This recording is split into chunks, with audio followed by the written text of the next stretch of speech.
Bum bum bum bum bum bum bum bum bum bum bum bum. The Peter Dislike Show. Bum bum bum bum bum bum bum. I hit a milestone today. I got 2,000 subscribers.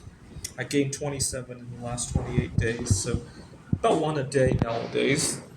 And I've been YouTubing for 16 years now, if you can believe it. I still remember my very first video. It was about collecting copper pennies, and I demonstrated how to sort through a roll of pennies. And at the time, that was my pastime. I think I have about 1 million copper pennies. I hope to eventually melt them and make stuff out of it. I would so much love to make. You guys remember the Ganeshas that I make out of bismuth? I'd so much love to do it with copper. It's much more durable.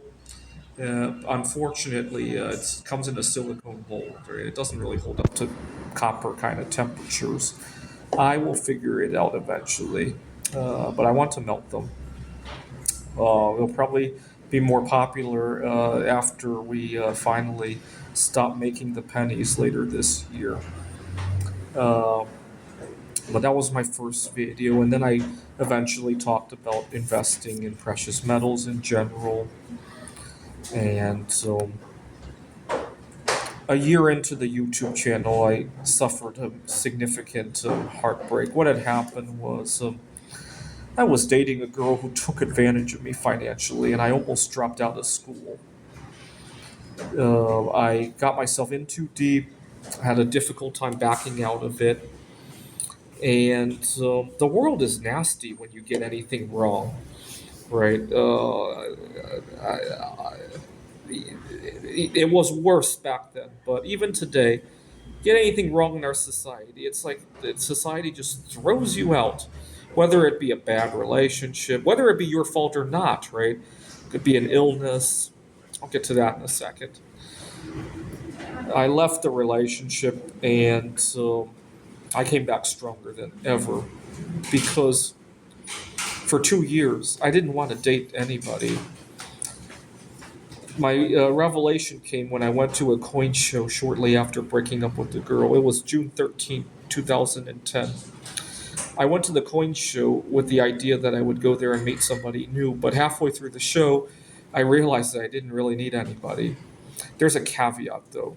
I didn't need anybody. Society sometimes expects it, right? So, for example, I curse at how back home in the US, it's really hard to find quote unquote housing for one, right? A lot of times, uh, trying to find a place for one is almost as expensive as a place for two, and now you got to pay for it with one income. It doesn't really work that way here in Taiwan. It's much more popular to live with strangers here in Taiwan.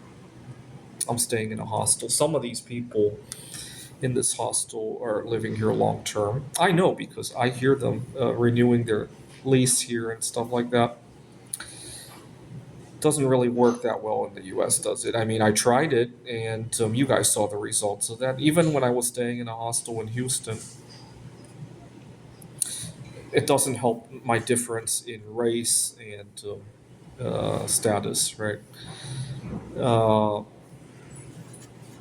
so I broke up with the girl and I graduated with my PhD. Toward the end of my PhD studies, I started writing AI for computer games. My first one was Othello, and then I competed in the Computer Olympiad. I lived in New York for a number of months, and I met a girl there as well. And she,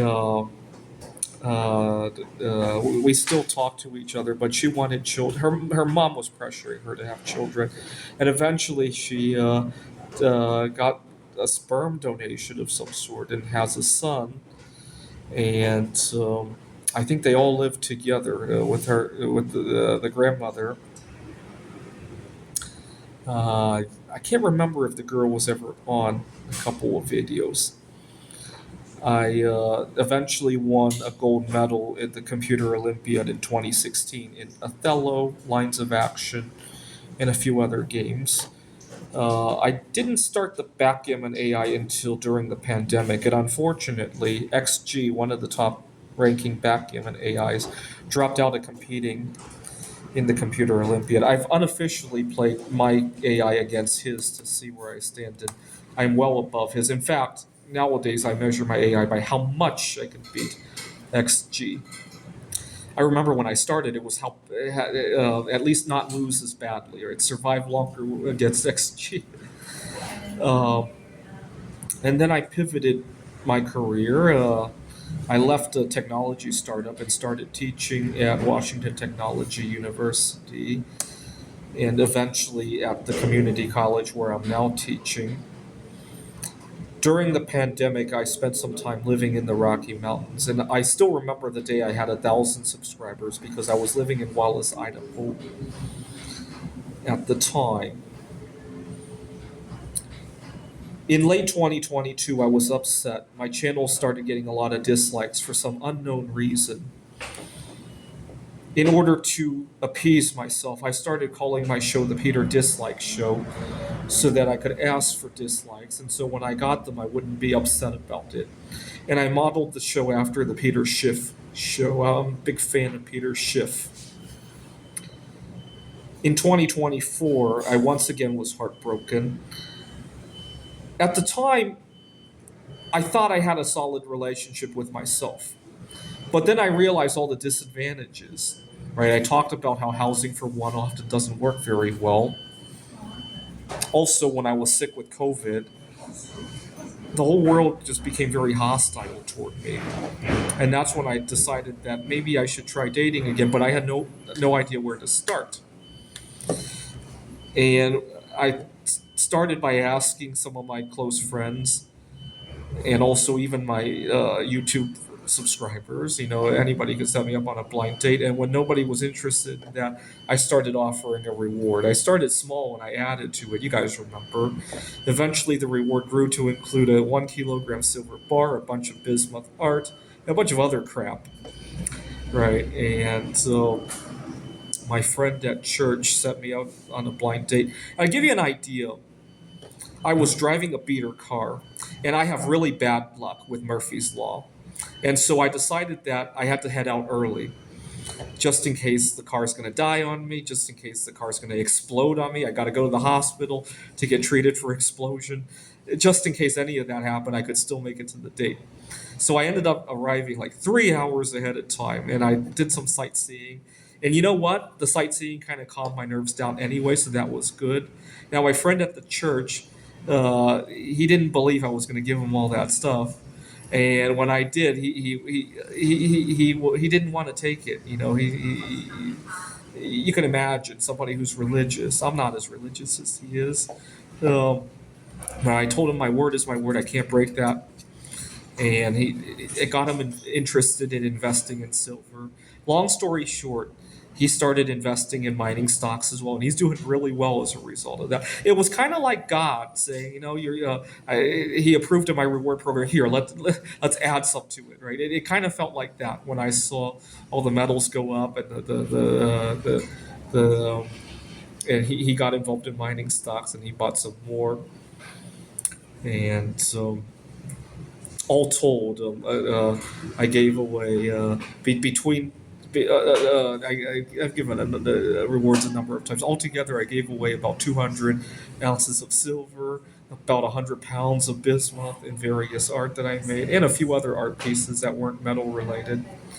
And that's good. When I saw bismuth go shooting up, I was like, "This is like God matching my reward." Right? It kind of felt like that. And then my grandmother passed away, and at her casket, I asked my grandmother to go talk to Mary Curry, to have Mary Curry set me up on a blind date. And you guys know how that has played out. Not only did I meet the girl here in Taiwan, I actually met. I'm going to go see Mary Curry's granddaughter soon. We've been talking online for a number of months now. And also, Mary Curry is. My guess is that she was reincarnated into another celebrity, another Polish celebrity, and we've been chatting since even before grandmother passed away. But we kicked everything into a high gear after that, and also one day while talking to her, I dropped the L bomb, I was disoriented. I had been up several nights making art. I was disoriented. And I dropped the L bomb without even thinking about it. And she reacted very positively to that. I got to be careful, though, because a couple months before I dropped the L bomb, I had a dream that I had gotten her pregnant. And when I dropped the L bomb and it turned positively, I thought, oh no, this is going to be the beginning of that happening. Because a lot of my dreams end up coming true. All right, 2,000 subscribers. Thanks for subscribing. Please show your support by disliking the video. This is the Peter Dislike Show. Bum bum bum bum bum bum bum bum bum bum bum bum. The Peter Dislike Show. Bum bum bum bum bum bum bum.